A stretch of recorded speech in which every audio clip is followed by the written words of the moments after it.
Now, one thing I heard about Virginia Tech was, possibly looking at Michael Vick. I heard that Michael Vick, was like he would be completely excited to coach for his old team.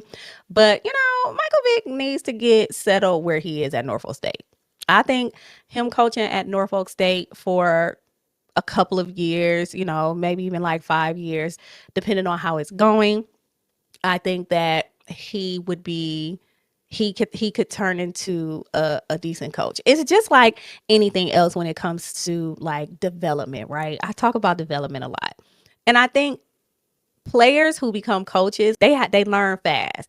You could have been cool with every single coach that you had. You could have had an understanding with them. You could understand how they coach. You could understand all these things. But until you're in that position, I would assume that it's more of a shocker than you think to try to coach a team. I mean, from going in and having to win over these guys trust, having to make sure that they know that that they can be comfortable with you, but also that they're not going to push you over. I can just imagine what it's like especially going into a school that is not doing well on the field, right?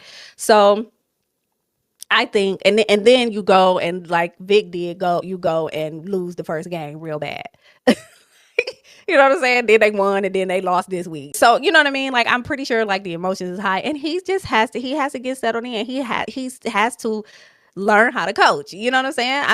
I don't really, and I don't. It's like, how do you learn that other than by doing it, right? So I think that he just needs to stay where he is and see how well he can get these kids together to win in their conference and see how they do. I mean, that's pretty much what Eddie George did with it, and he ended up leading them to like whatever the little conference championship before he left to go to Bowling Green. So now he's on a bigger playing field, and we'll see at the end of the season exactly how well he did. So far, he's doing good.